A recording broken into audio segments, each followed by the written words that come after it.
Dude, you're muted. There's no sound at all. There you go. You've been talking and there's been no sound. No, God, that's so stupid. Oh, The whole time there was no sound. Well, thank you. If you're just joining, if you're just joining, welcome to Black Angus Reviews. I'm Black Angus. This is a Game of Thrones inspired episode. I was wanting some wine, and I went to a local Kroger and came across this Game of Thrones inspired beer. It's called Queen of the Seven Kingdoms. Does it taste like Khaleesi?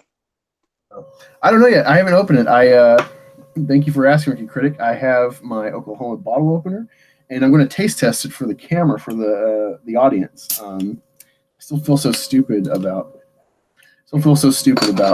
the mic being muted. Yeah, let me play some Game of Thrones real quick. Let me play some music. I hope it comes through properly while I pour this a special glass that I will reveal to the audience momentarily. Let me pull up this music.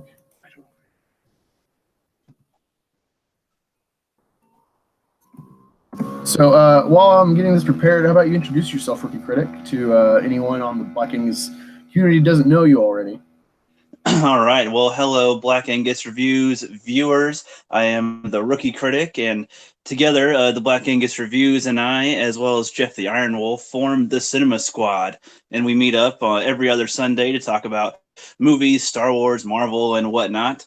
I also have my own podcast that I recently started called The Rookie Corner, where if you're just a young rook as well, or just a small YouTube channel, or anyone that just wants to talk and go on a stream, I talk to you. I already had a guest with the Lone Wolf Cub and Alex Lates, and I think we might have another guest coming on today soon, won't we? Yeah, we should be having the Lone Wolf Cub. We were talking to him a couple hours ago, getting ready for this. This is fairly short notice, but a lot better planned than I'd say my previous live stream, the 75 subscriber anniversary. I just want to say thank you, Rookie Critic. You informed me later on after it happened, but you've been very steady in the super chats on World Class Bullshitters, getting your name out there, paying your dues to do so, along with shilling yourself, I suppose, and outreaching to other small YouTubers. And I was so surprised you told me, at the end of the live stream, World Class Bullshitters, I left a super chat, and he gave us all a shout out, and I listened to it, and I was like, oh my God, Jeff Hicks is a sub to me. One of my 83 subs now is Jeff Hicks, and he finally shouted me out, unsolicited by me. And it was so nice. I've been trying to shill us through EVS and stuff, but that's a little different crowd over there. That'll be for later, maybe when we're a little more recognizable. Yeah, I agree. Singing Piranha. Thank you for informing no sound. Rookie Critic actually informed me through the Hangout. You can see it's pretty faded. I got this from a biology teacher, but this is barely right there is a little better. Yeah, this is from it's Arkansas. Like some dude in shorts running track. Yeah, it's an Indian. I don't know if the team was named Savages, like where I'm from. We had a college team named Savages for a long time, or if it was Redmen, or just if it was Arkansas State Indians. But I had a biology professor from Arkansas State, and he went to every home game, and he collected all these cups that people would leave. And now, it's essentially banned where he's from. And I told him, like, dude, I'm from Oklahoma. I'm from an Indian tribe. Given that Elizabeth Warren is not Cherokee, I figured I'd celebrate and drink on her behalf. Give a little war hoop, before it goes down the hatch. Oh my God! That was my wife in the background. You heard? Oh yeah, she's very embarrassed by her husband. I just before I really drink this, it's got a good aroma. Something that might make you vomit, Rookie Critic, with your picky picky, unmanly taste. You don't like beer as of yet, but excuse me if piss is so manly. Sure. Oh wow. That Bud Light, Pabst Blue Ribbon, all that. Such a manly, piss poor taste. Okay, yep. This is almost a what would you call this? It's almost lemony. Oh, my wife wants to taste it. She always hates beer, but Leinenkugel. I was going to tell you. I don't know if they have it out there on the. Your wife has good taste by not liking that shit. Oh my god, no. Well, she hates beer in general. She's a typical woman. But no, alcohol is good though. But beer is just no. You got to come to the Midwest because I don't know if they have it on the West Coast, but there's a brand called Leinenkugel, and they do Wisconsin-based lagers, and they infuse it with all sorts of yummy flavors. They got a harvest shandy that is pumpkin. They have the classic summer one is lemon. My favorite is grapefruit because I like grapefruit. Learned to like it by joining the Army, and it helped me lose weight, so I got used to liking grapefruit out of necessity, and now I like it. And, yeah, I let her try a couple of these flavors. The berry Weiss, my wife likes, just to give you an idea. On the live chats. All right. Yep, pretty mellow right now. This beer is a sour blonde ale. I didn't expect to like it.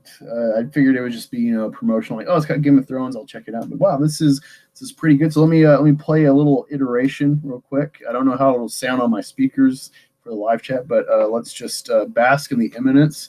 That is Ramin Djawadi. I hope I'm saying the composer's name correctly. But enjoy.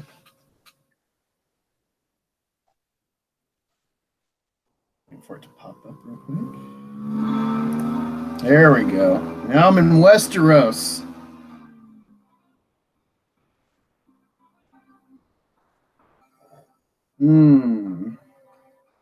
Are you hearing that, Critic? Yeah, a little bit. There we go. I don't want it to overpower us. I just want it to be here in the moment.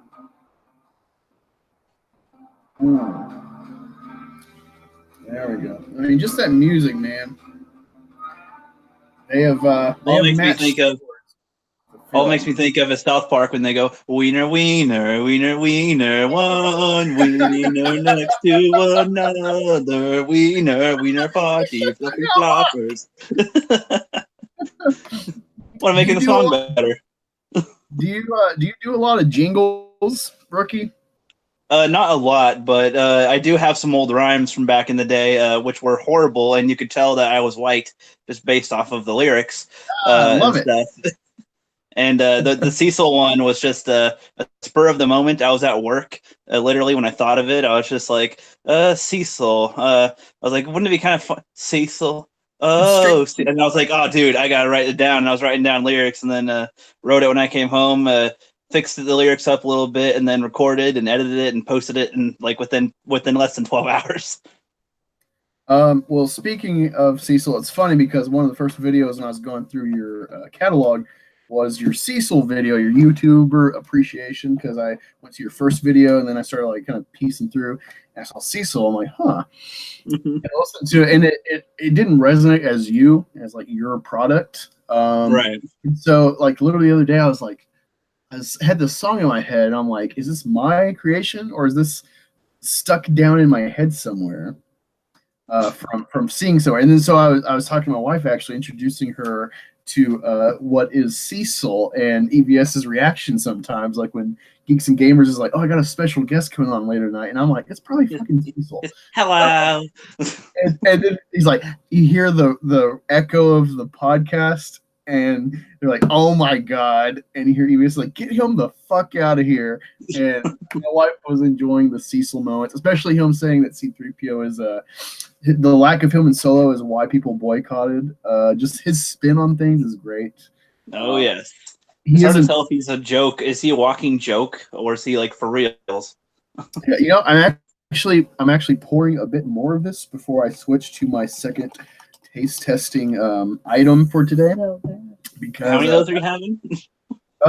Well, I'm guessing I had about 6 ounces. I drank about 4, and I topped it back off to 6. Oh god. So It's very foamy, unfortunately, but that's usually a good sign for quality beer. I was going to tell you that the problem I've noticed from the beers you've cited are like beer pong cheapo beers. You got to invest in, Germanic lagers and ales. Well, I've had beers off tap. I mean, if that makes any difference, but those still were No, all kind of gross quality.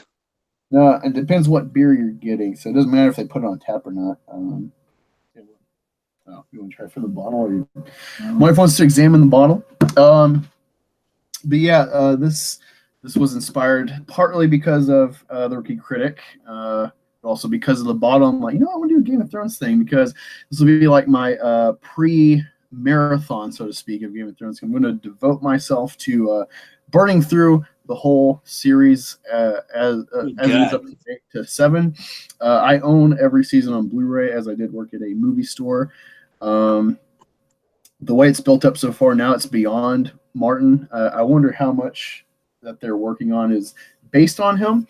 But while I'm talking about that, before I get into any type of spoiler material or talking about some of the best moments so far, because I am waiting on Lone Wolf hopefully to join in, having kind of a difficulty, I guess, like we did with Alex on your channel the other day. He said he was spending time with his wife, wasn't he? Who Cub? Oh, Lone Wolf. I said Iron Wolf. He wants to be called Cub, yeah, but I thought you said Iron Wolf for a sec. No, yeah, it's talking about Cub, but no, yeah, I recollected that. But before we dig into any of this stuff, into my second part of taste testing items, I was looking on the Game of Thrones wiki page. I don't know if there's an actual Game of Thrones wiki, like Star Wars. Probably. But first thing I noticed is critical response section. They have it broken down by season, and the lowest rated season on Rotten Tomatoes is at season 1 at 90%, and it stayed at least 94 the whole show through since season 1, or after season 1 from 2 to 7, and the reason they've cut down on episodes is because each episode was becoming like a $10 million venture, and so they're putting more money and quality into less, more well-developed episodes. So yeah, thought that was interesting. And another thing I noticed was this graph. Let me find it to cite it to y'all. When it started in season 1, the viewership was sorry, I got to open coffee for my wife for some reason. Season 1 fluctuated around 2 to 3 million viewers, and then it goes up to about 4 season 2, and now season 7 at its peak is at 12 million viewers. I'm doing this is live, like when it's happening, like Nielsen ratings, not counting DVD or Blu-ray sales or downloads or HBO. They do count streaming views if it's on HBO or something. Okay. Well, yeah, it's crazy. So I actually took advantage of the free.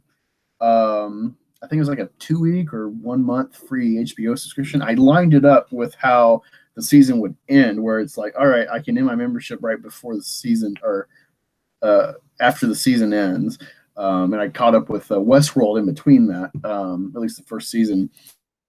So yeah, it's crazy. I was thinking about this. Game of Thrones being something that Star Wars fans can venture into, Lord of the Rings fans can venture into. What's great about it is that it's full of diversity as far as gender. It's got pretty even keeled cast. Got enough women? Oh yeah, it's got plenty of the women. And we do believe them all because they're well developed. It's got diverse racial cast, good age range too, with some of the younger kids like Arya and not Rob, but Bran Stark, the cripple, and they've aged with the show, which is cool. But yeah, there's, as far as I know, there's no like SJW complaints that can be really had because they even have diverse sexuality. The later seasons, I know some people who are how come the Khaleesi's a white woman? Sure, but she was marrying a non-white. How come Peter Dinklage isn't a black dwarf? Just kidding. Yeah, I don't know if you know, but in the books he's actually supposed to have like a maimed eye or something, so he's even more of a freak than just being a midget in a medieval fantasy. That'd make more sense, or if it was some Burns or something, some Darth Vader shit. Yeah. So yeah, it's crazy that it's a show that has been able to avoid the SJW attacks. I know they've tried to cling to Khaleesi and that actress with strong women and stuff. She's sexy. That's not right. Yeah, and she's kind of refuting it. It's like, well, there's just good women in bed. What the hell are you doing? Well, get out of here. My God, my wife is the acoustic Cecil of my new show. You crawling under trying to not be on the camera? You got a cat. You got a cat to worry about. I got kids in the daytime and a wife. You got to keep the wife away from the mic. Yeah, no. Do you want to? Have you heard a Game of Thrones parody song? Sorry, what was that? Have you heard a Game of Thrones parody song? No. Tell me about it. I was gonna play a little bit of it if you don't mind. It's made by YouTubers, so I don't even know if it would count as any type of copyright. I don't know. I know our first stream with Jeff the Iron Wolf actually got a copyright. He played a licensed song for over a minute. So it was over a minute. Yeah. Oh, okay. And this one isn't a licensed song. Can you hear it? Yeah, I can hear it. I hope it's not echoing on any things following. Welcome to King's Landing, a city of kings and wars where anything can happen. That's right now. Do be careful. The ship's about to get real. Nasty when I drop a fucking hammer and bang like a bastard. You give me 3 horse so I can smack that ass again and build a bigger orphanage to put on my bastard. They were watching brother fucker ran straight up bitch. Gave me 3 more checks, but a daddy's rich. Why? All the stars look is making me sick. I think the gods in a floor put a toss to my pancreas.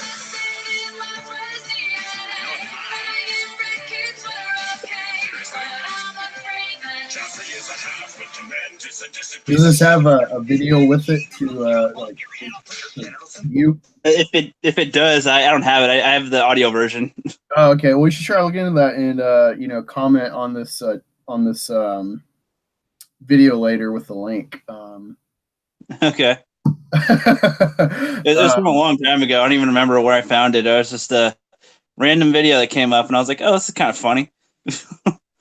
It's like at a birthday party or something, and they're like doing Game of Thrones stuff or something and singing. It's like, what the? Yeah, no, okay. I told you the best parody I've found so far is Jimmy Fallon.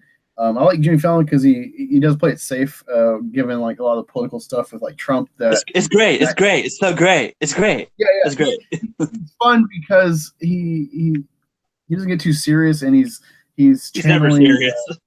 He's never serious, and he's kind of channeling what like made Adam Sandler famous early on with like kind of being an innocent. Yeah. He just brings JT on, and they have a party. But no, his parody Game of Death is the best parody I have seen. If anyone comes across this or is in the live stream right now, definitely link me to better or equal to parodies. I always love well-made parodies of stuff I like, as opposed to Spaceballs, which that's one thing like Rocky and stuff and Godfather meant to tell you, Rookie, is I freaking hate Spaceballs. I watched it when I was younger. I liked the Alien at the end because I love the movie Alien. I thought that was funny with the "Hello, My Honey" stuff. But I watched it literally like probably 2 months ago. My wife, she grew up with her dad watching, Mel Brooks and stuff. Yeah. And literally, I was sitting there watching this movie, and besides the intro with like the horribly long ship joke, I'm like, that was the worst part of that was the worst part of the movie, honestly. I thought that was kind of that made me chuckle. I was like, that's funny. And then literally, I watched the rest of that movie, and my wife actually made me aware of what I was doing. I was turning the at the TV like this. I was just like my mouth was open. I was just so in shock at like they think this is funny or something. Like this is awful. Just because you make a joke, it's like haha yogurt. Get it? Because it's sort of like Yoda. weak sauce. Well, okay, but compare that to current parodies now, where they go reference Harry Potter. No, like that stuff at least took some thinking. Yeah, I do find it clever they said comb the sand, and then you got like the guys combing, then they switched to the black dudes with we found shit. That is funny because, like, I'm half black, and I used to, before I went bald, I used to have a fro, so I know all about picking your hair and being black nappy hair. So that's funny to me that they, playing on the phrase, because I always think of stuff like that where you, I can't think of any phrases at the moment, but there's certain phrases where you're like, who thought of that? Who came up with that, or what situation would spawn this phrase to be commonplace? And that's one of them, the comb the sand or comb the beach, But no, let me down this, and we'll move on to the second part of the taste testing. All right, did you send Cub a message? I thought. Or did you resend him a thing if he got out of the chat or something? He left the chat, but you joined back in after you left, so I don't know why he wouldn't be able to. Maybe he's not in.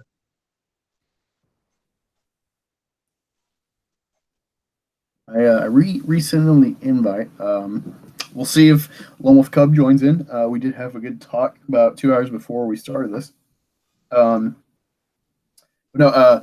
There's another part of taste testing. I got my pickles ready. So if you don't know, one thing I remember learning from History Channel.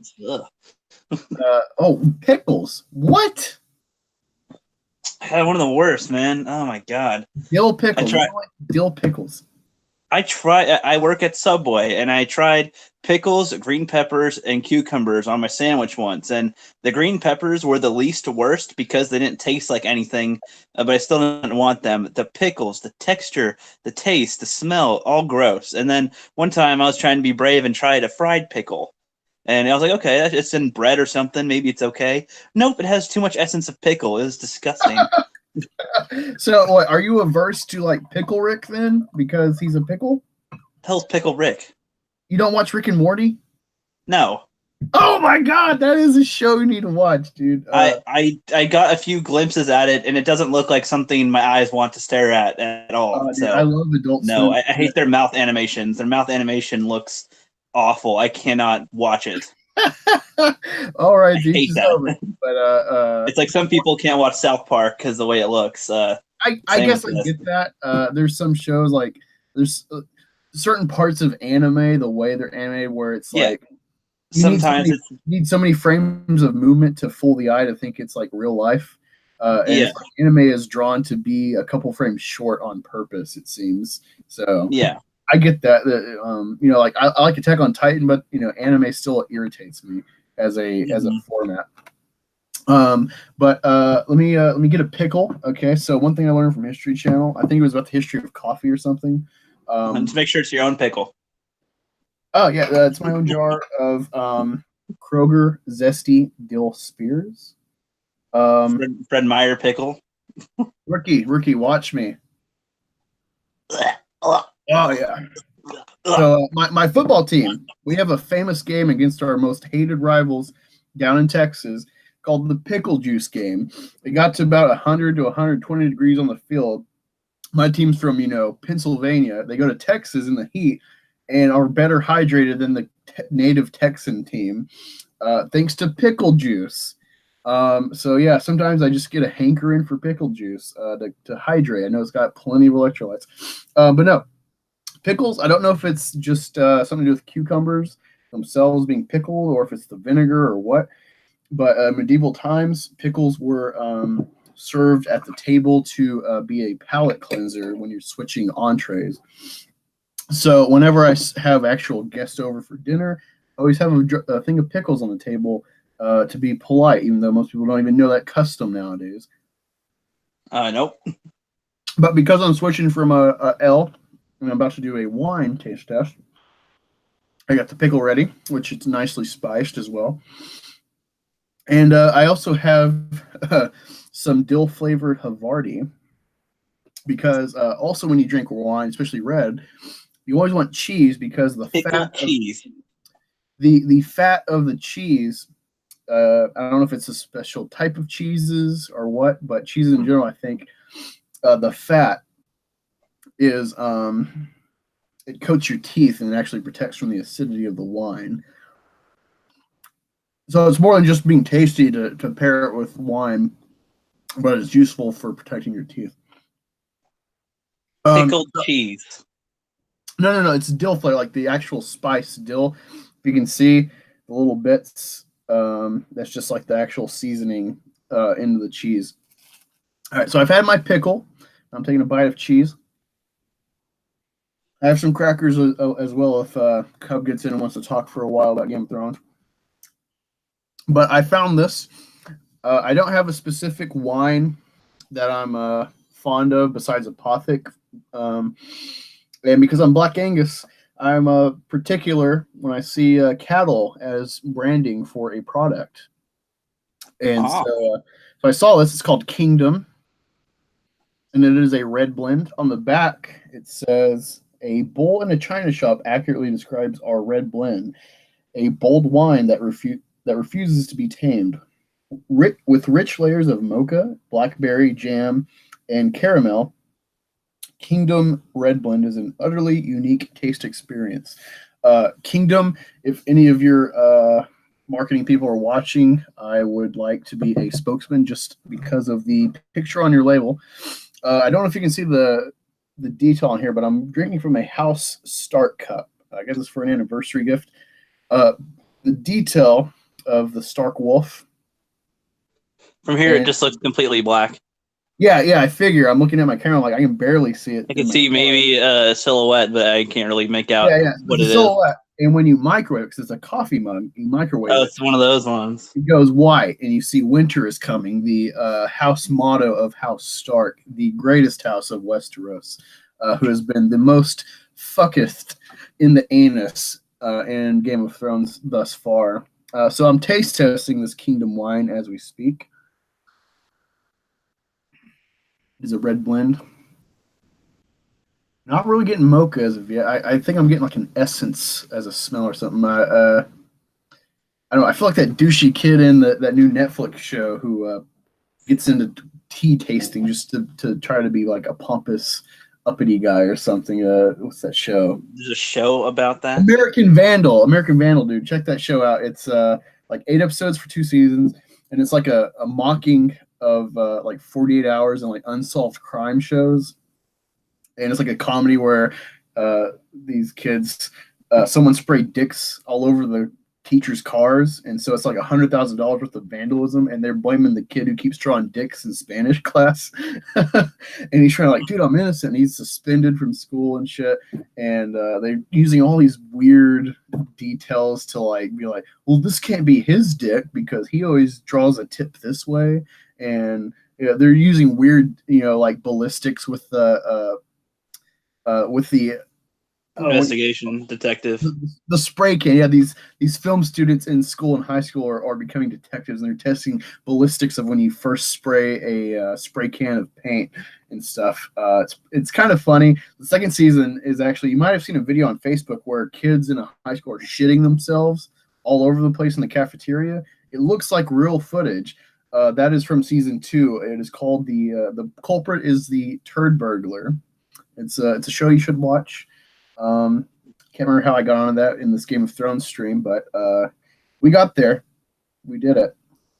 Yes. I seem to have a lot of things to watch still. Just the list keeps on piling on. I'm just trying to work on videos to put out. Poor guy, dude. Me too, dude. I will let the people know I am working. I'm compiling and. Sorry, the wife bothered me again. I'm compiling an AC/DC material for a video for AC/DC for my NFL stream. You will be surprised how it relates to the NFL if you're not a fan, but you love AC/DC or something. I think I might get some clicks just because of the subject matter. I hope I have some. Sorry, let me check my live chat real quick. There's nothing.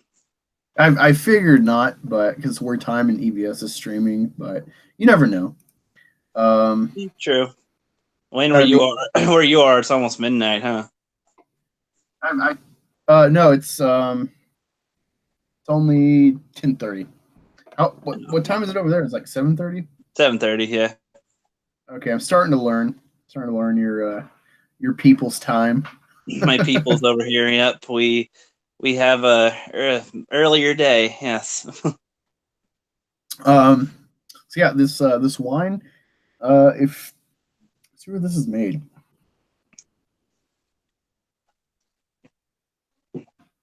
I don't know. I'll have to Google where this company's from, but oh, California, like most wine companies. I'm sure this is probably marketed in a lot of places. Um, if you need a red blend that's not too sweet, I guess I don't it's think okay. I've tried wine yet. You haven't tried wine? Oh, dude, I'm a Merlot guy. If I did, I don't remember specifically because I have tried different alcohols sometimes, but I don't always remember what it was because it's so brief and it's like just unmemorable. So I have Yeah, tried lots of stuff, but it's like I haven't even talked about the actual drinks that I do like, which I don't remember all the names, but like the Moscow Mule wasn't horrible. Like that was fine. I could drink it. I'd prefer to have a soda, but I could drink it. Rum and Coke was all right. Long Island iced tea was okay. There's some type of other Sprite mixed drink. They put some Sprite in it and mixed it with something else. But that was pretty good. I like Smirnoff for the most part. Fireball. Uh, some Jim Bean a little bit. I mean, I've only tried one flavor, but I want to say it was some type of applewood or cinnamon flavor or something. I don't remember what type. Uh, that was okay. I like cinnamon applewood type stuff too a little bit. Those are all right. I think you'd be a guy who would like a semi-sweet to sweet wines. Probably not a Moscato. That's those are chick wines, but somewhere close to it. I don't know all the grades. I'm a Merlot guy. I like my wine uh, to be the dry equivalent of like a James Bond martini. I want it super fucking dry. Uh, I want it to hate me when it goes in. That's the type of wine I like. I like to burn a little.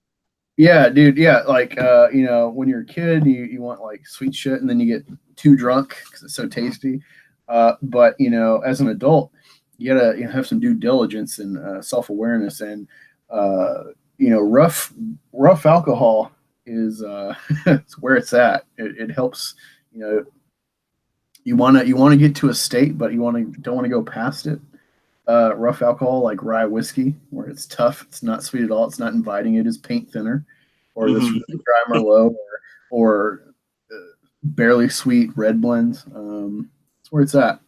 Although I used to be Catholic, and there was this I don't know what brand it is, but I think it's Mogan David or something. There's a lot of Jewish wines that are sold to like Catholic churches because they want the like pure from the same area as Jesus wines for communion.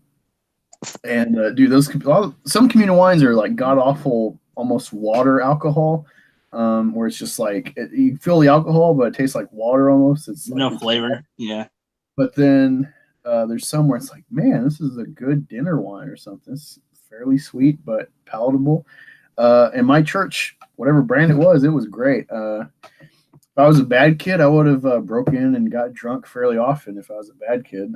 But luckily for them, I wasn't. If you were the bad kid, right.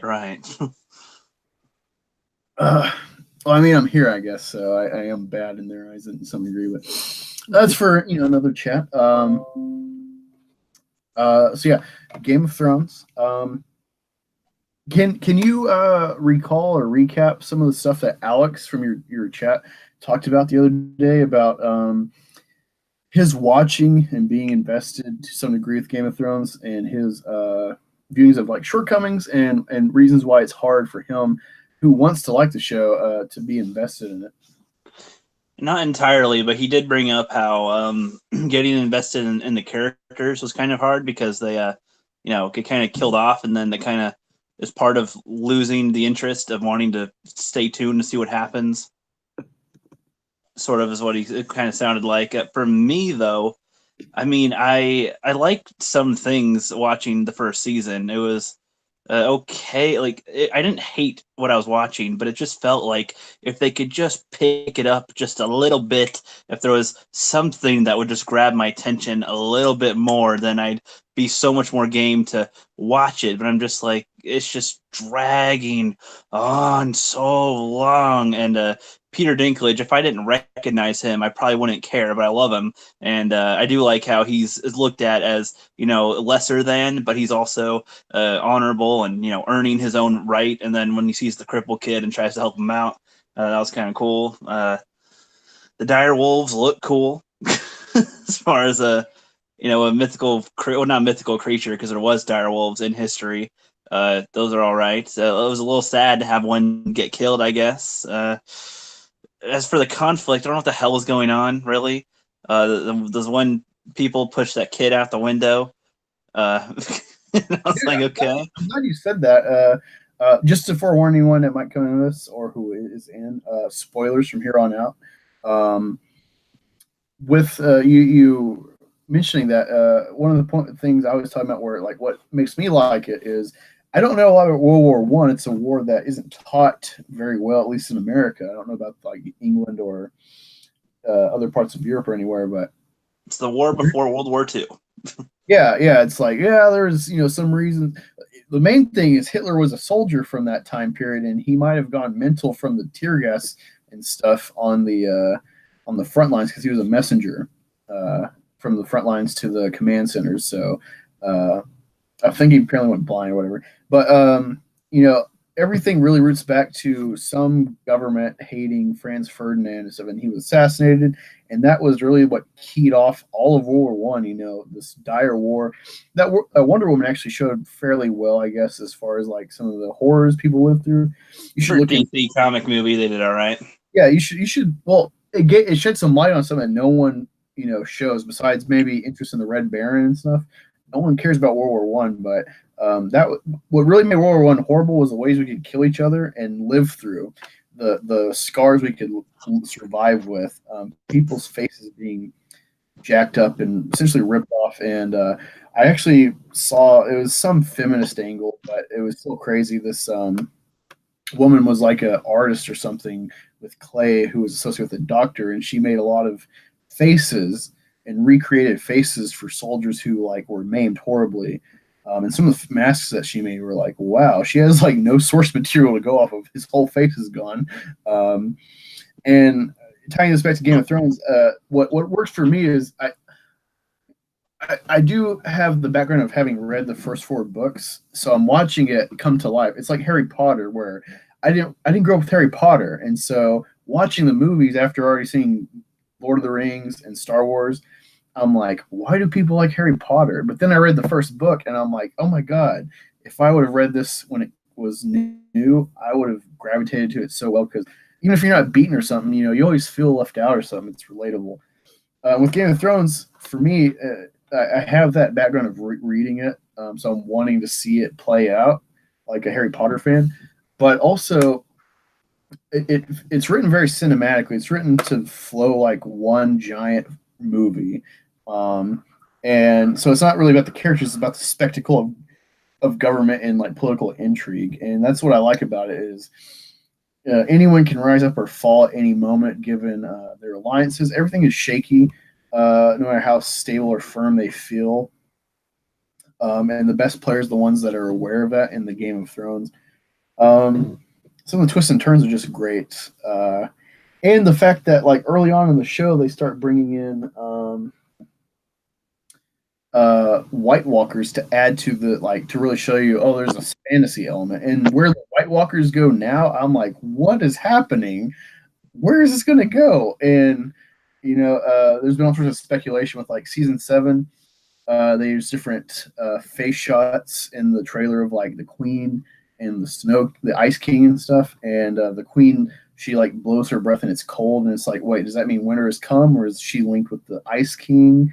And when you see season 7, what happens, and then you think on that speculation, it's like there's still something there. I don't know. It's so much fun for me, and it looks great. I like the different houses and stuff in the like I love House Stark. Well, I'll say one last thing on in this spiel, and I'll turn back to you. But I was stationed at Fort Drum, New York, and for anyone who doesn't know, it's north of Syracuse, New York. It is the North Country. It's literally called the North Country, and so I physically relate to House Stark and where they live and how they're viewed as like backwoods hillbillies or something in the Westeros culture, where it's like they protect them from they're like the last stretch of humanity before you get into no man's land north of the wall. And I'm from an area at Fort Drum where it gets that crazy snow. People from Alaska are sent from the bases to train in our snow in New York. So that's how crazy it can get. My daughter, me and my wife both love Game of Thrones and House Stark. That my daughter's middle name Snow is a conglomeration of Snow White. 'Cause my wife loves the Disney shit like Snow White, but also because the North Country and because winter is coming. House Stark, the bastards of the North are called Snow. It's so much a part of their life. So yeah, Game of Thrones. I'm always thinking about it because I look at my daughter and her middle name's Snow, and she is just like Lucas is a Star Wars baby. Kiora is kind of a Magic / Game of Thrones baby. Well, you're not gonna name one of them Ryan? Oh, wow! Kidding. That Kidding. Me up, dude. That was clever. Oh yeah. If anything, I would, if I have another daughter, I'd name her Rose Tico. I don't know. Maybe wait till she's 18, so Ethan don't hear about her. Wow. Well, he's been pretty clear with the whole pedophile stuff. Oh, I know. That was just that was a bad joke on my part. Very bad. No, dude, you're fine. It's just doesn't quite work with the track record of EBS. No, true. I was going to say, so with Game of Thrones, actually, before I even watched the show at all, which I bought the first season on Amazon because I didn't know how else to see it. So I bought it on DVD so I can watch some of it. And I think I watched the 3 discs. But before that, I was really trying to learn how to script write on my own, like for actual movie scripts, because I used to try to write in like a book sense, like an author. And that didn't really pan out later because I was starting to get more into film. And I looked up like just examples of scripts, and there wasn't that many examples online, but there was a Game of Thrones script for episode 1 that was online, and it was describing like the scene where the 3 guys are in the snow and he's trying to tell them that there's dead bodies or something, and then they go back to check and then they're gone, and it's just all written. Like I haven't seen this yet at all. And that whole scene where the White Walkers, I suppose, is that who they were? Or the zombies? Yeah, I mean, I don't quite understand the difference between like there seems to be a distinction between like the actual elites in the White Walkers and the like what we call White Walkers, but they're all called White Walkers in layman's terms. So yeah, continue. Okay. Well, yeah, and so they're just like, oh, they're probably sleeping. How can you not tell the difference? You spooked yourself. You're scared and whatever. And he's like, no, but they were there. And then they get attacked by them or something, and it's just all in description, all in words. And it did pretty well visualizing it, but I wasn't completely sure. So then when I saw it, it was making me think back to it, and I'm like, that level of description is something that I'm trying to master. They're not telling you everything that is there, but they're still letting you feel what they want you to kind of feel, or at least they executed that well in the show when they did bring it to life from the script. And that's one of the things. So that's just an example of something of Game of Thrones related that I can appreciate, because that helped me kind of figure out how descriptive to be about the wind moving or the feel of the snow and everything. Yeah, I was going to add to that. I don't know a lot about Martin. I am not invested in Game of Thrones like I am Star Wars, even though I've done a sort of nerd naming my daughter move. I really love it, really appreciate it. I want to get deeper into it. I know they got the comics and stuff that are, I think, just adaptations of the books, but they got, from what I've read on Wikipedia, they got like 4 or 5 different projects planned for Game of Thrones like universe. So it can get pretty crazy in the future going forward. Game of Thrones in space fighting the Klingon alien dwarfs. Plus, Star Wars fans need to take note of Game of Thrones. I think we can feel safe. At least we can. Half of us can feel safe about Game of Thrones being Star Wars fans because the writers are making a trilogy that we assume is a Knights of the Old Republic. So it's something we hope there's a trilogy. Something detached from the Skywalkers and a different time period, adding to the canon in a different way. And you got this 7-season going, 8-season track record where you can't really tear it down. The SJWs can't attack it because, like we talked about at the beginning, it's already diverse in a lot of ways. One thing I wanted to point out with that diversity is even sexually, they have scenes of like lesbianism with early on with like Khaleesi learning about sex for her husband as a with sex workers. Yeah, that's what's great is I think I remember that part. Yeah, and later on they start showing dudes and stuff, and if you're straight and pretty homophobic naturally, I would say I'd at least look away. Yeah, I understand that, like, I don't want to see dudes' dicks or whatever, but it's kind of the difference between men and women. Women don't seem to mind, but men really don't lie in front of your wife now.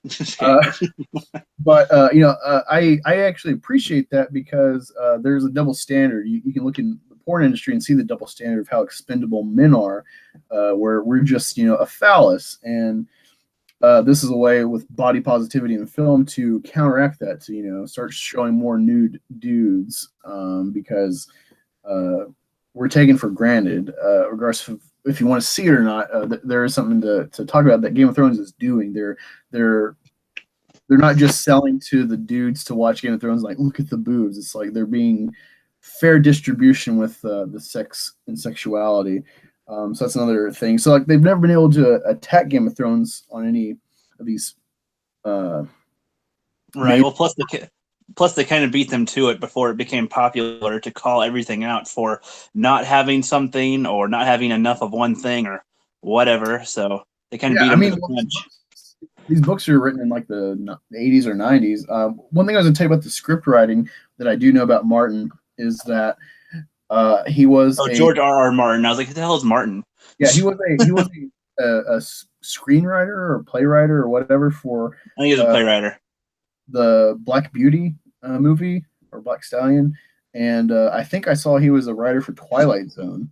So the dude already has a cinematic writing background. So when you read his book, it flows. Like I burned through those books really fast. 4 and 5 are actually the same storyline. It's kind of like Saw 3 and 4, where it's the same storyline but 2 different perspectives. Yeah. So like the story got so big for him with all the characters that he had to split one story or one part of the story into 2 books. So it's like half of the timeline and the other half of the same timeline. So 4 and 5 are actually one giant book. It's kind of funny. I also like that he's like, throwing humorous shade at Stephen King, where he's like, how do you write so fucking fast? Because it's been years we've been waiting for book 6 and 7. And like it's not like he hasn't had time. He's been helping write scripts and stuff for Game of Thrones. So, and I'm sure he's been helping, at least giving the general outline of what he wants to end the story with to the writers, because 6 and 7 and 8 are seasons that are going past the books. Well, and he has, if you think about it too, I mean, now everybody's waiting on what he's doing. And I mean, at least you can tell with him that he cares about what people think in a way and what his product is and what it will be remembered as, because certain people don't seem to think that way in current entertainment. And it seems like taking his time, he is trying to perfect it. He's not trying to screw this up. He's trying to end it on the best note possible. That's what it sounds like. And taking his time, I think, is good so that he can get it perfect. Like with Star Wars, would you rather it be rushed out quick or have a few years in between to have them get an actual storyline? Yeah.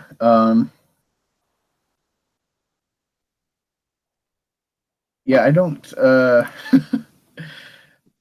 That was another point I actually wanted to, I guess, talk about with him is that them and like the HBO creators and stuff, they've been pleasing the fans. It's like what Marvel has been known for, and it's like Star Wars has had 4 decades of pleasing the fans for the most part. You can Without harp any on Jar films. Jar, but yeah, you can harp on Jar Jar with Lucas, but like Lucas listened to the fans, and you see what he did. Like he Took him out. wanted Darth Jar Jar, but then he turned him into like a Senate helper or whatever for Naboo, or representative, and then he just phased him out to the funeral scene where it's like, well, this character's still in this universe. I can't, I'm just gonna wipe him out. Yeah, just lessened his role, which was smart. Which is sad too, because it ruined a dude's acting career, as far as I know. Yeah, he suffered a bad time with that, but a black guy, mind you, that's supposedly acting a racist character, which now they'll defend, but they weren't there back then. But now they'll defend him. Yeah.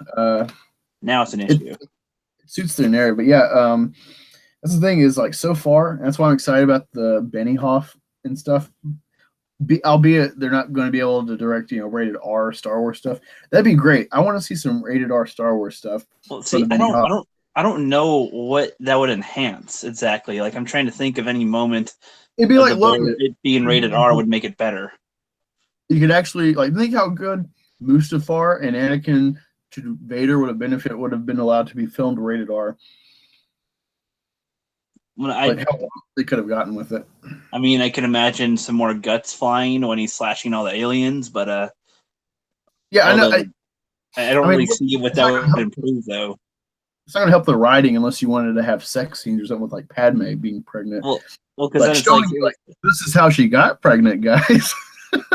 We don't need to see Natalie Portman doing anything. Hey! Whoa! You look at those abs when the Nexu cuts her suit in episode 2, dude. That's where if that's where that happened, then sure. But anywhere else, I don't know. Hey, dude, I would. Well, you gotta think. I'm a dad, so I've been with like pregnant lady. When you're a husband and your lady's pregnant, your view changes on stuff. Not out of desperation, mind you. And I'm just like, oh wow. I totally get it now. This would not be my forte before, but now it is. I always had the hots for pregnant Padme because, of course, clearly she wasn't. Yep, you still there? You still hear me? It was cutting in and out a little bit. Oh, sorry. One weird thing with pregnant Padme that I posted a thing on my page. Actually, I was like, oh my god, people rag on, Padme's belly is still full when they bury her. And, when you're pregnant, once you have the kids, there's nothing to hold your belly up that much. It's going to be pudged out a little bit, but not like that. I didn't really notice that. Okay, well, a lot of people think that this is a plot hole with George Lucas, that he didn't think about, well, she had the babies and they buried her like fully pregnant. I think that's a nitpick. That's a very small nitpick. It's nitpick, but I actually figured it out. It was to disguise the surviving of Luke and Leia. Well, is that for real or is that a theory? This I haven't confirmed it, but this is my plausible theory. Okay. It's my plausible theory because when you watch episode 5 and stuff, the way they talk, it seems that Palpatine is just as surprised that there would be spawn of Skywalker as Vader. Yeah, and so it's like, shit, well, that's why. Is like no one thought that the kids survived. And so when Organa takes the kids, it was under the guise that they died. And so these are his. They're pretending because they think they really are his. It's like, holy shit. If this is true, that shows you just how smart Lucas is with details like that. Or at least his writing crew or whatever, his people helping him. Although they had little input, if any. That's my theory. I haven't looked into it to confirm it, but I feel like the difference between Lucas and Rian Johnson is like Lucas does things in such a way where, yes, things can be obviously bad, like dialogue and whatnot, but everything else is done well enough to where whether it's clear or not, you could interpret it as like something else that happened, like the Darth Jar Jar stuff, the Padme thing, like you said. There's so many moments that are like you can seem more important than they were when you watched them. Yeah, like it's in the I can't remember where I read it, but like the canon about why it appears to us with the CGI and stuff, why the Republic has better equipment than the Empire, which is supposed to be the upgrade, is that they built their empire off the specifications of the Republic weaponry. So, like, look at Anakin and Obi-Wan's ships in Episode 3. They based the TIE fighters on those, and the idea is that, well, they had a lot of kill success with those, not taking into account who was piloting them. So they thought it was the proficiency of the machine, not the better weapon, yeah. Not the pilot. Jedi pilots, of course. So they took that for granted and mass-produced an inefficient weapon. And they win by swarming like the Persians when they do win, but they take a lot of casualties. But they're expendable because it's the Empire, and they're the bad guys. But yeah, like they've justified all sorts of things, whether it was on purpose in linking the trilogies or in writing tertiary source material and stuff and DK dictionaries and whatnot. But no, that's the other thing too, is like Game of Thrones is like so tightly written. It's just I'm in awe of the guy. I really do appreciate it may not, I don't know if it comes across like that or not in the stream I did with you with Alex yesterday, but I really do appreciate dissenting opinions about something I love. If you can give me a plausible argument about like my first subscriber on this channel, I met him at a comic store and we were talking about Last Jedi, and he likes Star Wars, but he's not devoted. And he seemed to really like Last Jedi. And he gave me reasons, like I can't remember off the top of my head, but his angle about like, well, that doesn't really matter, or this or that, or it's like, yeah, you can see why you might like it if this doesn't matter to you or something. I can give you that, but for me, with like Last Jedi, it is kind of personal, not outside of my son being Lucas or whatever, but just my personal love of Star Wars. It gets personal. It does make me question. You can say you don't like Jeff Hicks says he hates It Comes at Night. I was blown away, but I'm a dad too, so there's a parent factor in that movie at the end that shocked me. And I don't hate Jeff Hicks. I've been following them way longer than they ever said they hated It Comes at Night. So I can disagree with someone, but when it comes to like Last Jedi and stuff, it's like a real attack. It's like it's hard not to be as reactionaries like the SJWs when you're like, oh yeah, MAGA, go Trump or something like that. Right, it's been triggered. It is a real trigger. It's like, do you just not care about film or about what people devote their lives to? Like just myself, how much money I've probably devoted to Star Wars collecting. With me, it's honestly more like the film was bad as it was, and then the conversations afterward are what matters next. And they don't seem to usually care. Like whenever people try to defend it, it usually seems to more be attacking people that don't like it rather than giving reasons as to why it is good. Exactly. You know what I mean? Like we'll say that this part of the attacking, that they misrepresented the established characters and that was bad, and they'll say, well, you're just being stubborn, or your fan theory wasn't correct. And it's like, okay, that's not a positive of the film. What is a positive?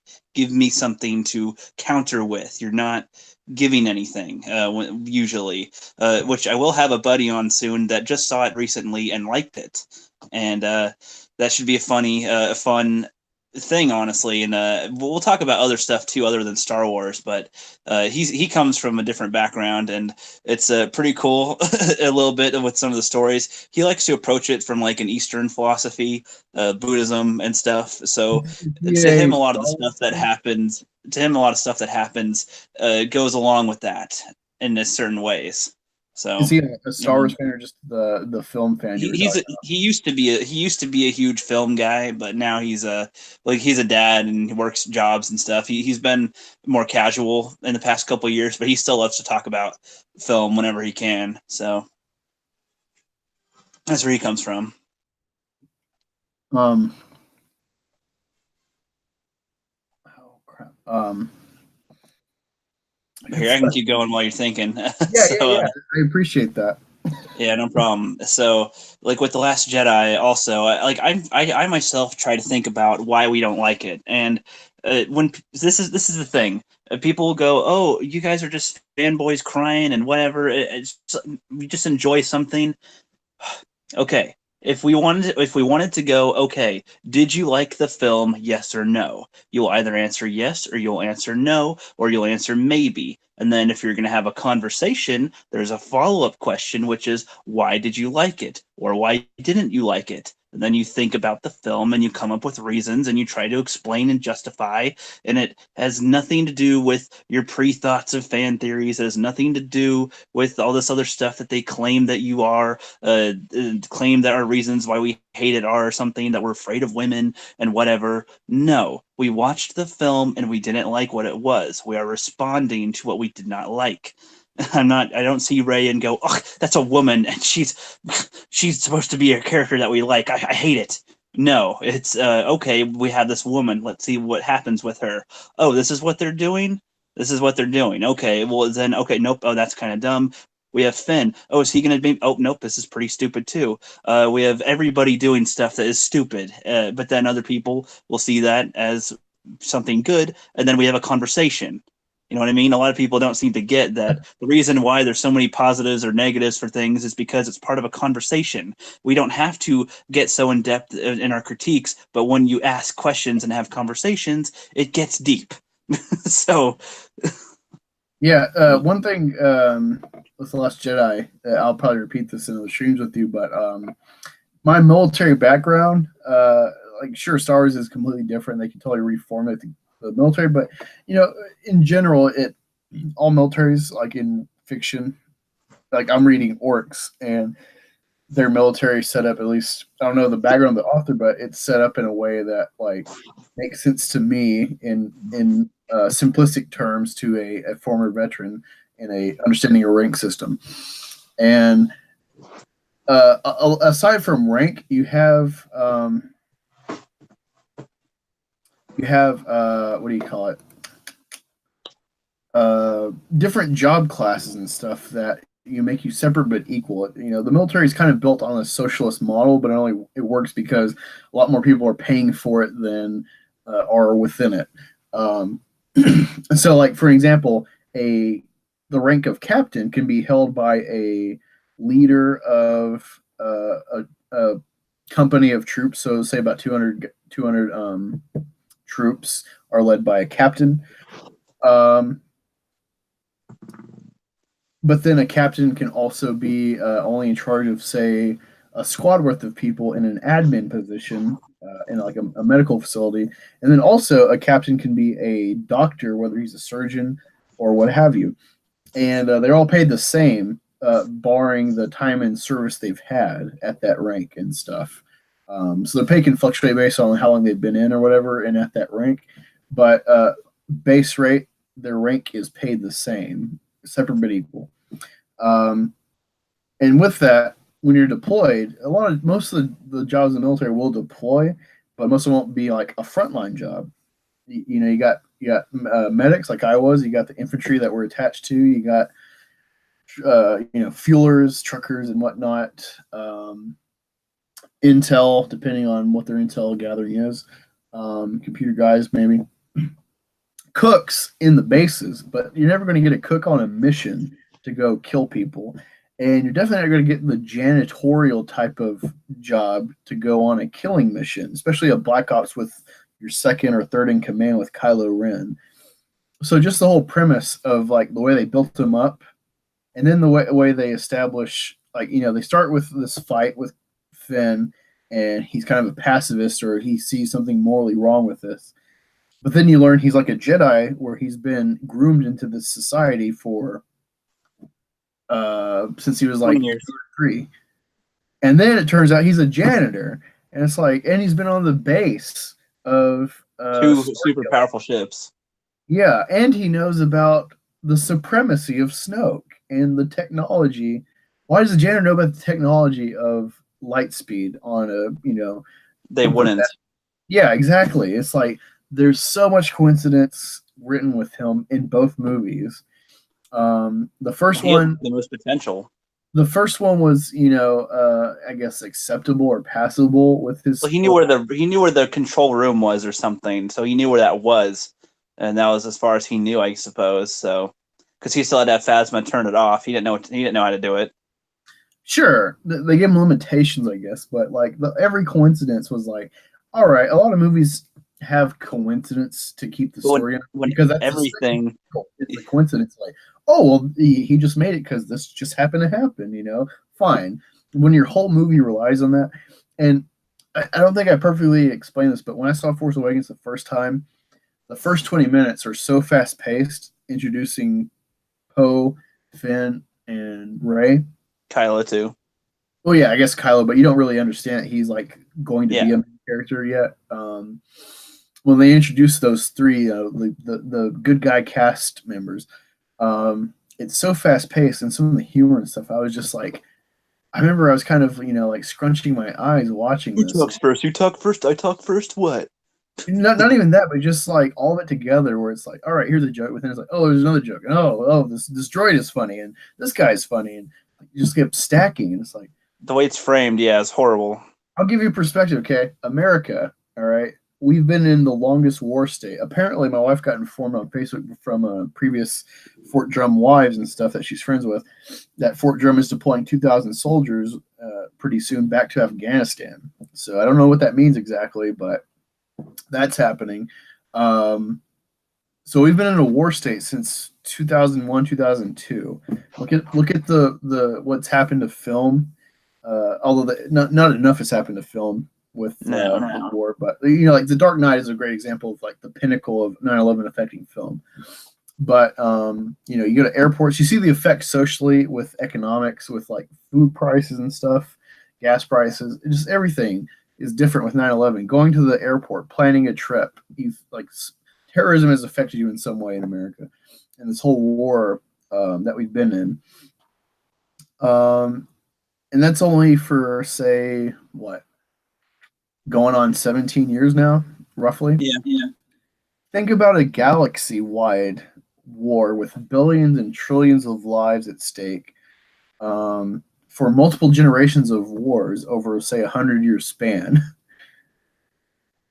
And their idea of a sci-fi war series is to like throw in a bunch of comedy. It's like there's not a lot of funny shit. Good point. In a war state, like it's pretty dour and bleak. Film noir was a product of post World War II. Kind of like seeing the world as black as it can be. Yeah. And so it's like, what? All the fried chicken. This is an intergalactic war series with well, with that, I mean, you think that they'd show perspective of citizens by now. I mean, after the first two wars, that's one thing, but then there's another third war kind of going on, and they're like, oh, the galaxy's lost hope.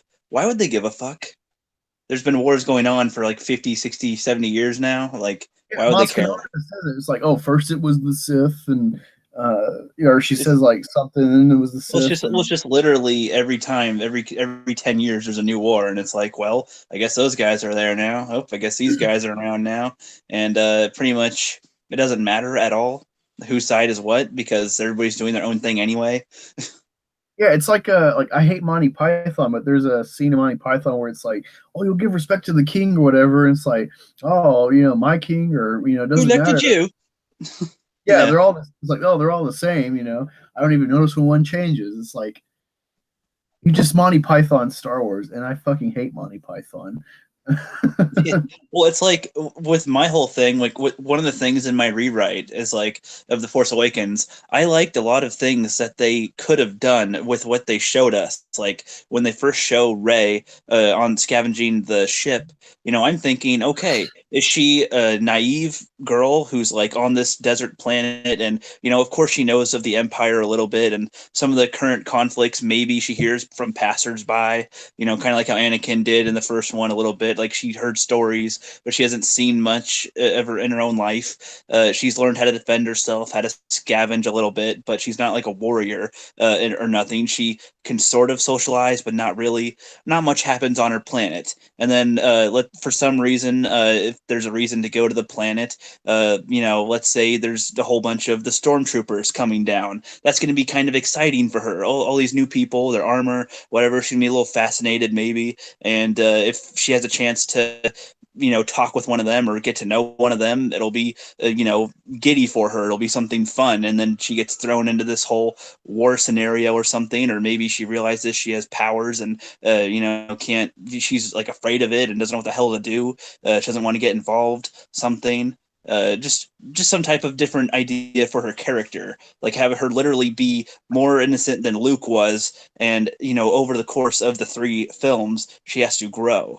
That would have been a different take, and she wouldn't know anything about the real wars going on or why, and not want to leave. But then she kind of does, because it's interesting. But like, even being in space or flying would be a new experience. Like touching water, space, flying, all new things. Like, she's not used to yet. Like, that would be really introducing new characters, like new audience members and old, in a way. Like, yeah. See, some of the stuff you're talking about actually has given me an idea for, like, this is something that you can totally use. I don't care. I'm not a Star Wars project guy, but I'll totally need someone to help with projects. I think I have an eye for editing, maybe, or critiquing to better write, but I'm not the guy to do it. So some of the you're saying with like stormtroopers coming to Jakku, I would start with that, and it just made me think how better Force Awakens could have been in keeping the characters but flipping them. They should have made Rey the bad person and kept Ben, because of his connection to Luke, kept him a good Jedi. Okay, because it would make more sense story-wise to have him. He's already grown up with Luke, with Han and Leia, and old Uncle Ben or Uncle Luke. In the lineage, I don't think they would broadcast that to Ben that his grandpa is Vader. No. I think they would have hid that. And so your grandpa slaughtered the galaxy. Yeah. No. Yeah, so I would have made Rey the female by herself. You don't know where the story's going to go. You just kind of introduce her like they did with her scavenging, and then the stormtroopers start populating Jakku, kind of like Tatooine. And my reasoning being they're salvaging parts, trying to build material for new ships, because that's where the last battle was. Yeah. My idea is not even concerned with why. It's just, they're there. Okay. You can fill out, but that's cool with salvaging. And so she somehow gets enlisted into the military and exits and starts to see the galaxy and stuff, and then you start seeing her potential awaken, because there's been kind of a flux in the Force. Like Luke, she's now in a new environment where she can actually express abilities, as to where before it was confined.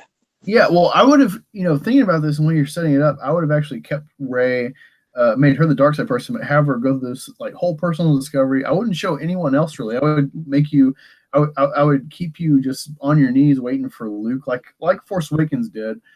But the whole thing would be like showing just Rey's story, like not showing any other characters. Just start with her and follow her and see her battles and stuff, and her raising through the ranks of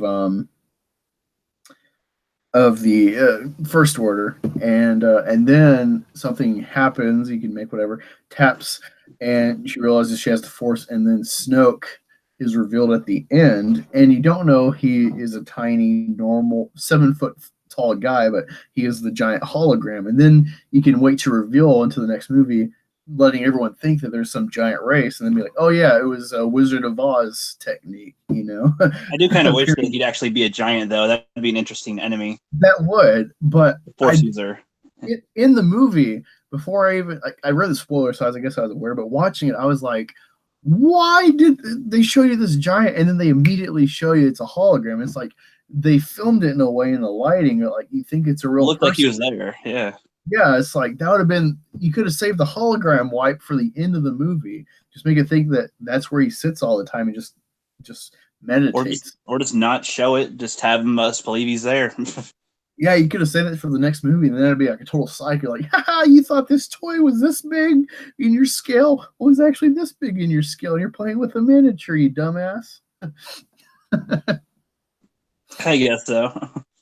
I guess I'm gonna wrap this up. I gotta go work in the morning, but yeah, it's crazy that you said you actually read a script of Game of Thrones. That's kind of cool. I would tell you, read the books. Actually, they might, since you're wanting to do a lot of writing and stuff and script writing and stuff. I think that'd be your best source to kind of get an example of how it translates to film really well. Harry Potter as well. I think so far what I've read the Harry Potter. Yeah, I've read the first book of Harry Potter recently, and I'm like, wow. I kind of read those along. I kind of read those along with when the movies were coming out. Yeah, well, I'm backtracking because I watched the movies recently, and I read the book recently because I wasn't allowed to as a kid. Wasn't allowed to.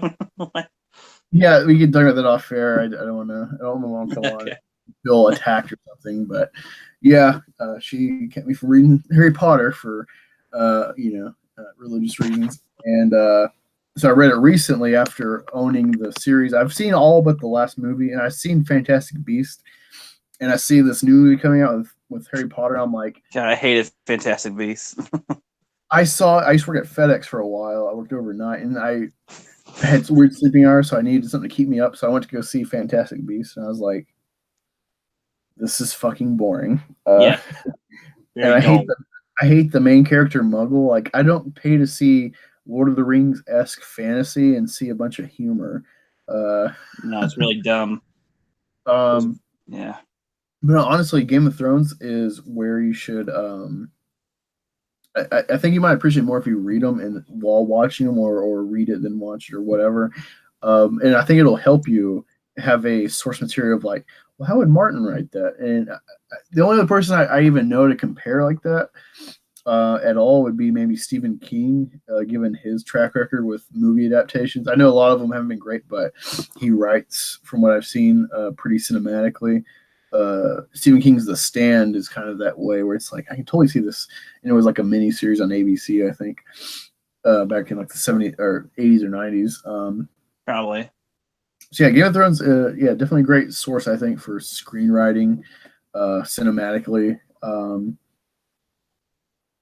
excited to kick off a marathon of sorts, not like straight through, but I will be devoting some time in the next couple of weeks just to watch that show in its entirety and not have any gaps and really take it all in. I live close to Columbus, and the composer, let me pull up his name again, Ramin Djawadi, if that's how you say his name.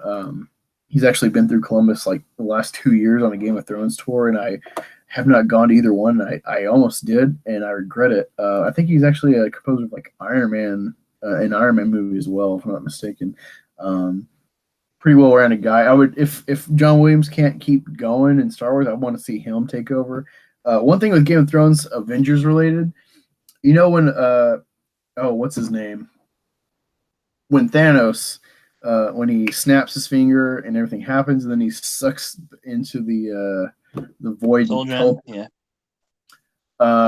And he's sitting on that planet and just resting. That music, I thought that was Djawadi. I thought that was Game of Thrones composer. I was like, oh my god, Game of Thrones composed Avengers. And I looked into it, and it's like, no, it's Alan Silvestri, but wow, that last song was so Game of Thrones.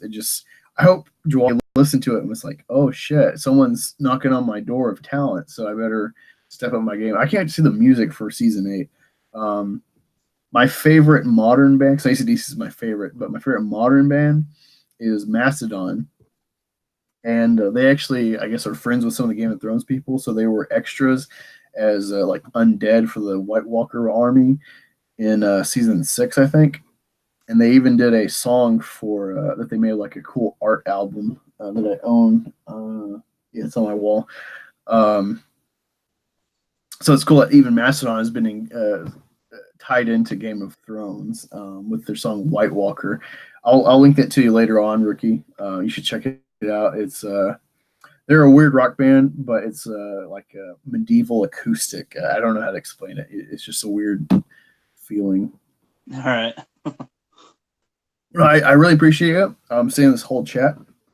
I know no one's watching us most of the time. I think my lack of sound turned off the singing piranha. But yeah, I really appreciate coming out, helping support my. One thing that I was irritated with, and I noticed, is I typed in "udder" as the actual word "udder," and it's supposed to be "udder" like a cow, and so I'm irritated these. It's like, man, I had the actual proper word in mind, and I did not want that. But no, thank you. I want to you learn. Yeah, I want to let the channel know that Rookie Critic is the inspiration behind utter chaos for this my solo stream. Since it is Black Angus cattle related, I wanted to do something with cows. Maybe I'll make a female cow character someday to be a play with Black Angus and stuff. We'll see. But yeah, this is the Rookie Critic that has joined me. Be sure to check out his channel. I have it linked in the description. And we will be doing a live stream again here on Black Angus Reviews Sunday, 3 p.m. Eastern, 12 Pacific. Main topic will be Star Wars. We'll be discussing Rookie Critic and Jeff the Iron Wolf's ideas for Iron Wolf has an idea for rewriting The Last Jedi, and Rookie Critic, like he's talked about before, has an idea to rewrite the script for Force Awakens in the vein of the Bandit Incorporated channel and their takes on the prequels. And like I said earlier, I don't have my own Star Wars ideas, but I am a good little idea spitter to these guys to stuff. And I'll lend my ear and my thoughts to help critique this stuff to better perfect it for you, the Fandom Menace, as we are wave 2 of the Fandom Menace. Heck yeah. And don't forget tomorrow's stream too. That's going to be in the morning, right? Or at least my time in the morning? Yeah, I think so. I think he said 8 a.m. for me, 11 for you guys, I think. That's not horrible. Yeah, I'll be at work, but I work security, so I can still watch what I'm doing while I'm talking on the phone. It sounds like a plan. I can't wait to see you later. 12 hours from now, roughly. Yeah, pretty much. It's a big streaming week, basically. So. Yeah, when you told me Jeff said that stuff on Bullshitters, and I checked it out, I was like, he one of a guy has 75,000 subs is subbed to my little channel. Oh my god. Yeah, dude, we'll be more known than you think, man. The more stuff we put out, the more we collaborate with other people. Stuff will keep on happening. I think I've put my name in their mouths plenty of times enough as far as super chats go. So anytime, so they now are aware of me, and they'll be aware of you guys too, and everybody that we bring on. And that's kind of the goal. Today, I was literally talking to some Star Wars channels, some smaller ones, and they want to come on sometime, and we'll have conversations probably. The Star Wars Go channel, Princess Erica, are next on the list. Geek Chorus, Gamer J. Lee, maybe Nasser, maybe, hopefully. But yeah. I've reached out to one of my subs, Flipped Out. I told him to hit me up on my Facebook because I don't want to communicate like information or links through YouTube, because anyone can click on that. So I told him to check me out on my Facebook and message me. Haven't heard back yet, but I just did that like an hour before this stream. So I got you. He's welcome to join us. Sure, if he's got he's just started. He's got like 28 subs last I saw. And what I like about him is him and his son, I think all of his kids, but him and his son are watching Resistance, unfortunately, and they're dragging through it. They're trying to find good things to talk about for that show and be objective, but they clearly are part of the Fandom Menace. And I would appreciate their take and like hearing some of their stuff live about their feeling of Star Wars. And I guess trying to be hopeful. I appreciate the hope really that they're instilling when there seems to be none, especially with no real news going on. So Oh, yeah, that is good. that's one person I can possibly add to our live stream amalgamation, for lack of a better term. Yeah, that'd be perfect. That would be perfect. And of course, we can have Alex and Cub was supposed to be here, but something happened with him, I guess. yeah. Unfortunately, but I did link Cub in here since he was an intended member of this live cast. All right, so I'm going to be ending this. Yeah, whenever we end, it always takes 20 minutes, so it's all good. yeah, because we're the three best friends. You, me, and Yeah, man. all right. There's always something to talk about. So.